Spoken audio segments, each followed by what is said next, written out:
अस्सलाम वालेकुम वरहमतुल्लाह। दोस्तों, स्ट्रॉबेरी एक ऐसी फसल है जिसमें 1 एकड़ से जो हासिल होने वाली पैदावार है वो 10 से 15 लाख रुपए जो है आमदनी दे जाती है। आज हमारे साथ काशिफ साहब मौजूद हैं और ये हमें बताएंगे कि स्ट्रॉबेरी की फसल किस तरह से जो है वो काश्त की जाती है, इसके पौधे कहाँ से हासिल किए जा सकते हैं, उन पे कितना ख़र्चा आता है, ज़मीन कैसे तैयार की जाती है और इसके ऊपर जो खादें हैं वो कितनी इस्तेमाल होती हैं, कैसे इस्तेमाल होती हैं। तो जी काशिफ साहब, सबसे पहले तो मैं आपका शुक्रिया अदा करता हूँ कि आपने वक्त निकाला और हमारे किसानों को जो है इस सिलसिले में रहनुमाई के लिए हमारे पास तशरीफ़ लाए। तो जी थोड़ा सा तो आप अपना तारुफ भी करवा दें और फिर हम स्ट्रॉबेरी पे का बात कर लेते हैं। जी डॉक्टर जमील शफी साहब, मैं बहुत शुक्रिया आपका, आपने मुझे दावत दी और इस टॉपिक पे बात करने का मौका दिया। तो स्ट्रॉबेरी एक बहुत ही नफीस फसल है, बड़ी अट्रैक्टिव और शानदार फसल है। थोड़े से मसाइल अभी महसूस होंगे फार्मर को कि चूँकि फर्टिलाइज़र और बाकी अखराजात के जो खर्चे हैं वो काफ़ी ज़्यादा हो गए हैं पिछले सालों के निस्बत, लेकिन उसके बावजूद भी जो फार्मर इनके जो मुस्तकिल मिजाजी से काश्त कर रहे हैं वो परमानेंट काश्त कर रहे हैं और अच्छी पैदावार लेकर अच्छा मुनाफा भी कमा रहे हैं। तो इस हवाले से मैं आपको बताता चलता हूँ कि स्ट्रॉबेरी के जो प्लांट्स हैं इसके हवाले से जो बुनियादी चीज़ें हैं वो ये है कि सबसे पहली चीज़ तो ये है कि प्लांट अच्छे होने चाहिए। सेहतमंद प्लांट की ख़रीदारी के वक्त इस चीज़ का ख्याल करना चाहिए। जी, मैं आपकी बात को काट रहा हूँ। सबसे पहले तो हमारे फार्मर्स को ये बताएं कि वो अपनी दूसरी फसलें छोड़कर स्ट्रॉबेरी ही क्यों काश्त करें। ठीक है जी, स्ट्रॉबेरी के हवाले से अगर बात की जाए ना कि दूसरी फसलें, वैसे तो तकरीबन सारी फसलों को ही एक बैलेंस तरीके से काश्त करना चाहिए, लेकिन एक अच्छी फसल और ज़्यादा मुनाफा देने वाली फसल की तरफ भी जाना चाहिए। और दूसरी बात यह है कि मार्केट में जैसा कि बाकी फ्रूट्स हैं उनकी दस्तयाबी के साथ साथ स्ट्रॉबेरी की भी दस्तयाबी के लिए आपको मुकामी मंडी तक रसाई के लिए हर इलाके में इसकी काश्त जो है ना होना शुरू हो चुकी है। पहले हम समझते थे कि शायद ये पंजाब में या सिंध में काश्त नहीं होती, तो अभी तकरीबन फार्मर कामयाब हो चुके हैं इसको काश्त करने में। तो इसकी जो पैदावारी जो इसकी लागत है उससे तकरीबन आपको ये दुगना मुनाफा दे जाती है। तकरीबन 50 से 55 हज़ार पौधा आपका 1 एकड़ में काश्त होता है और इसके तमाम एक्सपेंस हमने निकाले हैं। चूँकि एक छोटी वीडियो बनाने की वजह से तमाम एक्सपेंस जो है स्टेप वाइज डिटेल में हम नहीं जाएंगे, लेकिन उसमें यह है कि एक लमसम बताते चलते हैं। तकरीबन एवरेज जो ख़र्च है ना स्ट्रॉबेरी का 6 माह की फसल है उस पर 3.5 से लेकर 4.5 लाख रुपया खर्च है। उसमें लेबर की कास्ट है, फर्टिलाइज़र है, ज़मीन की तैयारी है, प्लांट्स की ख़रीदारी है और ये सारी चीज़ें शामिल करके तकरीबन 4.5 लाख रुपए तक आपका खर्च है। और अगर इसका हम 50-55 हज़ार पौधे लगाने के बाद 40 हज़ार पौधे भी अगर हमें अच्छी प्रोडक्शन देने में हम कामयाब हो जाते हैं तो वैसे तो जो अच्छे काश्तकार हैं वो इसकी पर प्लांट जो एवरेज है प्रोडक्शन वो तकरीबन 700 ग्राम पर प्लांट ले रहे हैं, लेकिन हम उन बातों को भी छोड़ देते हैं। हम एक नए या दरमियाने काश्तकार होने के नाते ज़्यादा एक्सपीरियंस ना होने की वजह से 400 ग्राम पर प्लांट अगर हम पैदावार ले जाते हैं तो और 50-55 हज़ार पौधों की बजाय हम सिर्फ 40 हज़ार पौधे उनको काउंट करते हैं कि वो प्रोडक्शन हमें देंगे 400 ग्राम। तो उसका भी अगर आप 60 से 80 रुपए एवरेज रेट लगाएं, जबकि ये आगाज़ के दिनों में अगेती काश्त हो तो तकरीबन 600 रुपये तक लास्ट ईयर बीज मार्केट में आई है आगाज़ में। तो एंड तक अगर हम इसका 80 रुपया या 70 रुपया भी एन एवरेज 1 एकड़ का किलो का कास्ट करते हैं तो वो भी तकरीबन आपकी लागत से दुगना आपको प्रॉफिट देती है। जी, हमें बताएं कि ये किसान दोस्त जो हैं वो स्ट्रॉबेरी अगर उगाना चाहते हैं तो क्या उसके वो बीज मिलेंगे या उसके कुछ पनीरी मिलती है या किस तरह से वो इसके पौधे हासिल कर सकते हैं? जी, इसका इस तरह होता है जी, इसकी पनीरी काश्त की जाती है और पनीरी भी काश्त होती है सिर्फ सर्द इलाका जात में, जैसा कि उसमें स्वाद का नाम और अपर दीर का नाम सरफरिस्त है।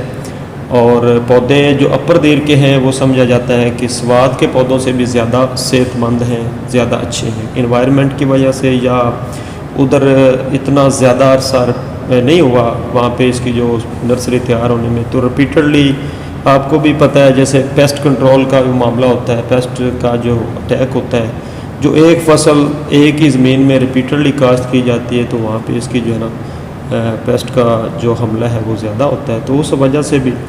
और देर से इसके प्लांट्स आते हैं, पनीरी होती है, बीज नहीं काश्त किए जाते, तो मदर प्लांट्स होते हैं वही तकरीबन 6 से 8 माह के प्लांट्स की जो है ना वो पनीरी की तैयारी में लगते हैं।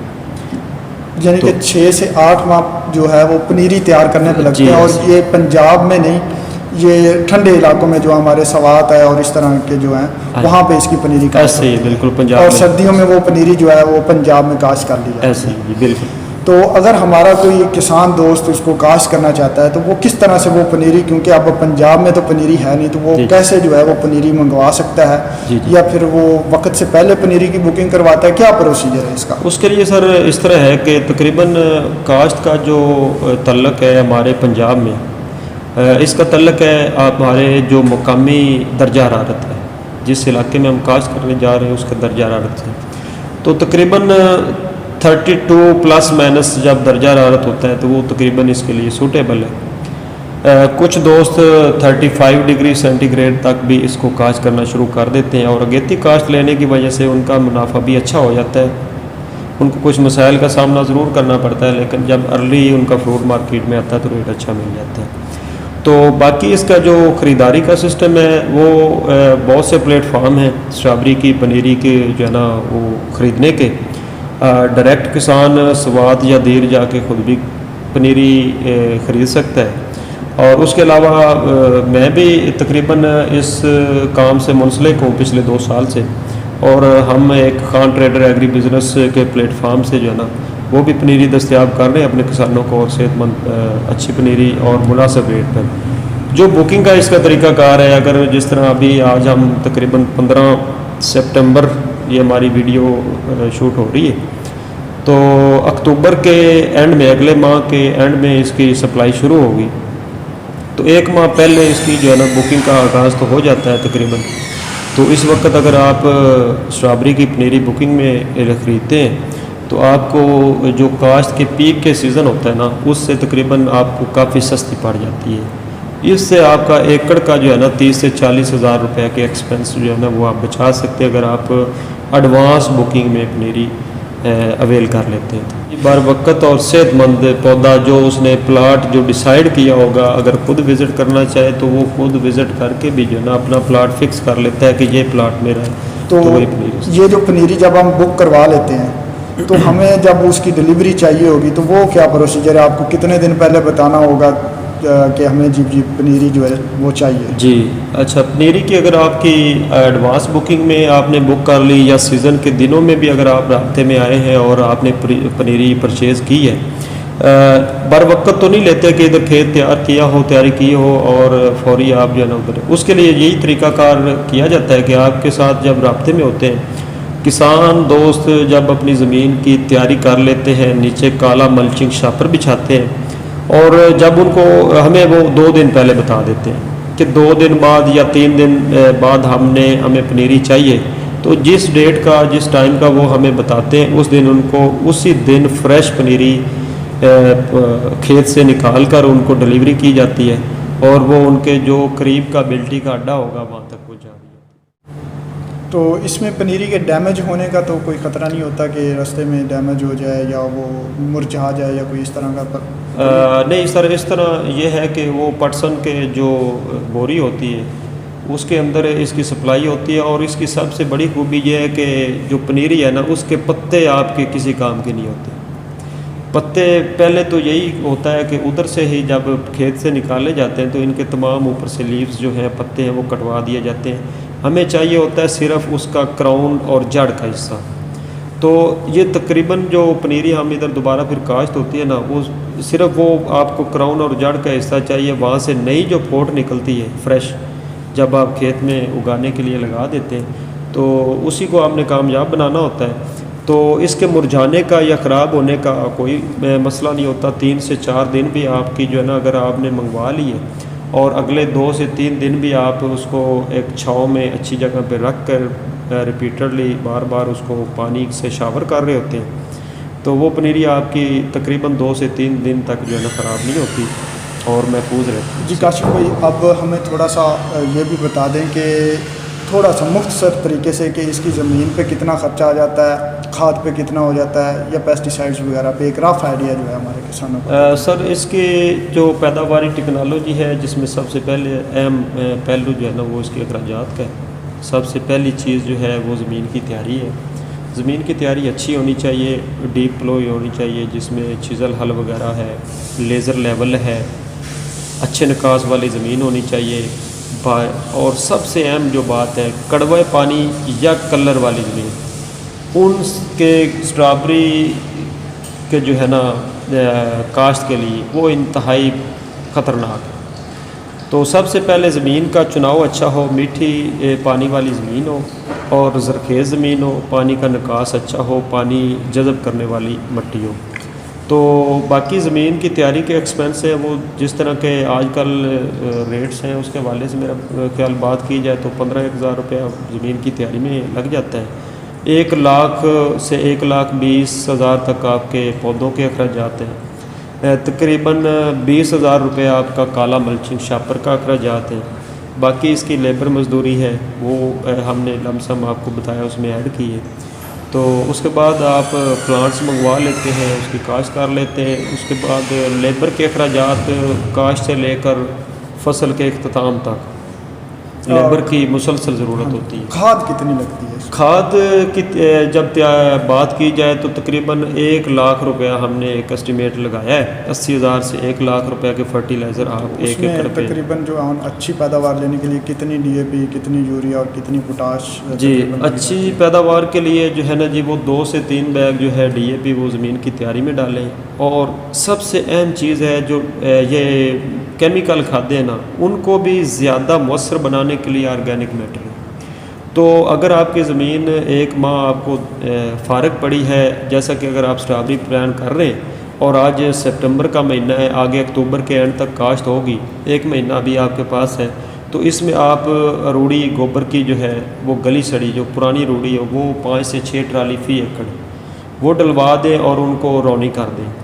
ठीक है जी। उस सूरत में ये होगा कि वो अच्छी तरह उसका जो है ना वो ठंडी भी हो जाएगी और मज़ीद गलने सड़ने से ज़मीन की ज़रख़ेज़ी को बढ़ाने में मदद देगी। और ज़मीन की तैयारी में 2 से 3 बोरी DAP डालें। उसके साथ आप होमिक एसिड दानेदार और या सल्फ़र दानेदार जो बेंटोनाइट सल्फ़र है 90% वाली सस्ती मिल जाती है, 150 से 200 रुपये kg के हिसाब से मिल जाती है। वो तकरीबन 10 किलो साथ डलवा दें DAP ताकि उसकी फिक्सेशन के मसाइल आपको कम से कम हो और पौधे को ज़्यादा खुराक अवेलेबल हो सके। तो आप SOP का इस्तेमाल करना है। MOP भी एक पोटाश का ही सोर्स है लेकिन क्लोराइड वाली या कड़वी खाद जो है ना वो कभी भी स्ट्रॉबेरी को नहीं देनी। SOP डालें ज़मीन की तैयारी में 1 से 2 बोरी वो इस्तेमाल करें। बाकी उसके बाद प्लांटेशन के बाद जब आप प्लांट लगा देते हैं खेत में तो वत्तर जब आता है दोबारा तो उसके बाद जो है ना जी हर पानी पे आपने खाद देनी है। आप नाइट्रोफास की सूरत में आधा बैग हर पानी के साथ लगा सकते हैं। तो इसकी जो फास्फोरसी खाद है जैसे नाइट्रोफास और DAP है वो आप तकरीबन पहले जो है ना 1.5 माह में 1.5 से 2 माह में वो सारी कोशिश करें कि अच्छी और ज़्यादा जितनी भी आप दे सकें उससे आप पैदावार में इजाफ़ा होगा। हम 400 ग्राम का एस्टिमेट तो लगा रहे हैं लेकिन लोग इससे 800 ग्राम भी पर प्लांट प्रोडक्शन लेते हैं। तो ये फील्ड की बातें हैं और मुख्तलिफ अगर हम 800 ग्राम ले लेते हैं तो हमारा पर एकड़ की जो वो तो सर आमदनी है वो 24 लाख तक वो बहुत ऊपर चली जाती है। हमने बड़ा एक मोहतात सा आइडिया लगा के 400 ग्राम पर प्लांट का वो लगाया। बाकी उसके बाद तकरीबन 3 माह इसकी जो है ना मेच्योरिटी के हैं। 3 माह के बाद स्ट्रॉबेरी की फसल फ्रूट देना शुरू कर देती है, पिकिंग शुरू हो जाती है। तो पिकिंग के दिनों में ये होता है कि चूँकि आपने हर दूसरे तीसरे दिन इसकी पिकिंग करनी होती है फ्रूट की, और जब हीट बढ़ जाती है जैसे कि मार्च और अप्रैल के महीने शुरू होते हैं उस वक्त ज़्यादा हीट में तो आपको डेली भी पिकिंग करना होती है। उन दिनों में हर तीसरे चौथे दिन पानी लगाया जाता है और हर पानी में कोशिश करें कि अच्छी खुराक दें। फास्फोरस का इस्तेमाल करें, नाइट्रोफास का या तेज़ाबी फास्फोरस खाद जो है MAP है, यूरिया फास्फेट है, उसकी मुनासिब डोज डाल दिया करें 5 से 7 kg। और साथ में तेज़ाबी पोटाश है 5 से 4 किलो डालें, 5 से 6 किलो तक डालें। तो वो आप हर पानी के साथ एक मुनासिब डोज देते जाएं ताकि आपकी जो है ना हर पिकिंग का जो फ्रूट है वो सेहतमंद और अच्छा हो, और नई जो फ्रूटिंग है, नया पीछे जो फ्लावरिंग निकल रही है या नया फ्रूट लग रहा है, तो वो उसकी भी तादाद में इजाफा होता जाए।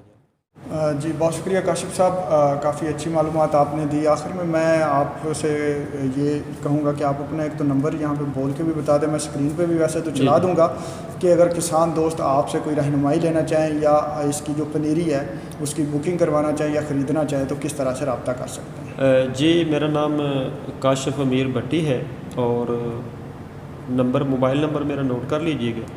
जैज़ का नंबर बोलता है 0301 750 4741। टेलीनार का नंबर है 0345 750 4741। तो खान ट्रेडर एग्री बिज़नेस के हवाले से भी आप फेसबुक पे सर्च कर सकते हैं, हमारी बहुत सी पोस्टें उधर भी मिल जाती हैं, वहाँ से आप हमारे साथ रब्ता और कर सकते अगर कोई दोस्त आपसे आके मिलना चाहे तो कहाँ पे मिल सकता है? हैं। जी अगर कोई दोस्त मिलना चाहे तो मेरा तल्लक चौक चूचक ज़िला उकाड़ा से है, तहसील रिनाला खुर्द का इलाका है। तो अगर पॉसिबल हो सके तो आप मेरे ऑफ़िस में तशरीफ़ ला सकते हैं। चौक चूचक में हमारा जो है ना वो प्लेटफार्म हमारा ऑफ़िस है खान ट्रेडर्स के नाम से, तो वहाँ पे हम आपके लिए हर वक्त दस्तयाब हैं। जी दोस्तों, स्ट्रॉबेरी के बारे में वीडियोस लंबी हो रही है, तो हम आइंदा भी इस पे वीडियोस अपलोड करते रहेंगे गाहे बगाहे कि इसकी जो पैदावारी टेक्नोलॉजी है या इसमें जो बीमारियां आती हैं उनको किस तरह से कंट्रोल किया जा सकता है। तो अगर आप स्ट्रॉबेरी लगाना चाहते हैं, उसके लिए आपको पनीरी की ज़रूरत है, किसी तरह की रहनुमाई की ज़रूरत है, तो आप बिला झिझक जो है वो काशिफ साहब से रब्ता भी कर सकते हैं, फ़ोन पे कर सकते हैं, व्हाट्सएप पे कर सकते हैं, या इनके ऑफ़िस में जाके इनसे मिल भी सकते हैं। जी दोस्तों, अपनी राय, अपने कमेंट्स, अपने तजर्बात नीचे कमेंट्स में ज़रूर शेयर कीजिएगा। इससे सीखने सिखाने का अमल बेहतर होता है, और हम आपसे इजाज़त चाहेंगे। दुआ में याद रखिएगा। अल्लाह हाफ़िज़।